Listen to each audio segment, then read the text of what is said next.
God is the creator of all reality.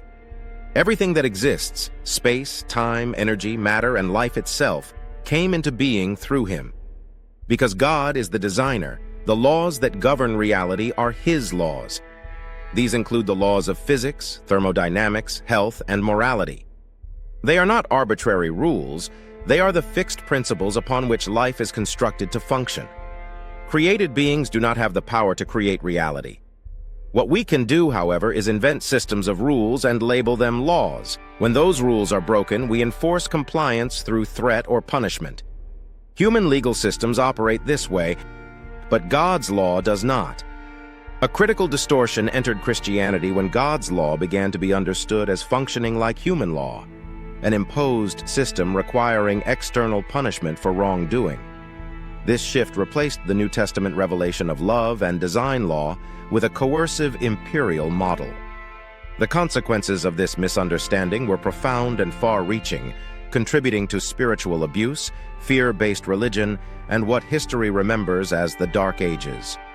Under an imposed law framework, wrongdoing must be punished to satisfy justice. As this view took hold, the Church taught that sin required inflicted penalties even after forgiveness. From this logic emerged the doctrine of purgatory, the belief that conscious souls must endure punishment after death to purge remaining guilt before entering heaven. In Roman Catholic theology, even forgiven sins carried temporal punishment that had to be satisfied, sometimes reduced through indulgences granted by the Church. This system fostered fear and enabled exploitation, particularly of the poor and grieving. When the Protestant Reformation began, Martin Luther rejected the doctrine of purgatory. He did so on two significant grounds. First, he denied the idea of an immortal, conscious soul capable of suffering punishment after death, instead teaching that the dead rest in an unconscious sleep until the resurrection. Second, Luther sought to free people from the terror of purgatory and the manipulation of indulgences by advancing a new explanation of the cross. Luther taught that the sins of humanity were transferred to Christ and punished by God at the cross. In this way, he reasoned, there were no remaining sins left to punish after death, eliminating the need for purgatory. While this solution relieved fear, it retained the same underlying assumption as the doctrine it opposed, that God's law functions like human law and that justice requires the infliction of punishment for sin. Both purgatory and penal substitution arise from the same foundational error, the belief that breaking God's law necessitates imposed punishment. This idea is not the truth about God's government. It is the original lie about God's character. Ellen G. White describes this lie at the opening of the Great Controversy. She explains that Satan claimed God's law could not be obeyed, that justice and mercy were incompatible, and that forgiveness would undermine God's integrity.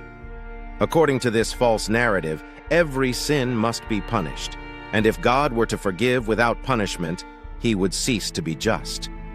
This distortion has shaped centuries of theology and continues to influence Christian thought today. The Reformation, therefore, remains unfinished. Its completion requires the full rejection of imposed law theology and a return to the eternal gospel, a gospel that reveals God as creator, healer, and restorer. God's laws are not legal demands enforced by threat. They are the protocols upon which life is built to thrive. Sin does not require punishment to bring consequences. Sin is inherently destructive because it alters the sinner, placing them out of harmony with the principles upon which life operates.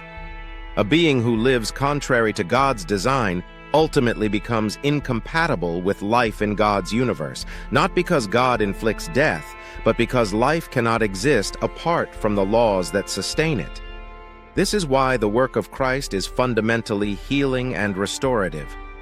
Through Christ, God enters humanity's broken condition to repair, renew, and restore what sin has damaged. This is substitution, not as legal punishment, but as healing intervention. As Scripture declares, God made him who knew no sin to be sin for us, so that in him we might become the righteousness of God. 2 Corinthians 5:21. Christ took humanity's diseased condition in order to heal it from the inside out. This message is the heart of the three angels' messages of Revelation 14 and the true mission of the Church. Preparing the world for Christ's return requires more than moral reform or doctrinal precision. It requires a clear revelation of God's character. The Church will fulfill its mission only when imposed law thinking, with its fear-based penal distortions, is removed from its pulpits, teachings, institutions, and theology. The final call is a call to worship the Creator, not merely in name, but in understanding. To worship God as Creator is to recognize that His laws are the design principles of life itself, and that salvation is the process by which He restores human beings to harmony with those principles. This is the gospel that heals minds, restores trust, and prepares hearts for the return of Christ.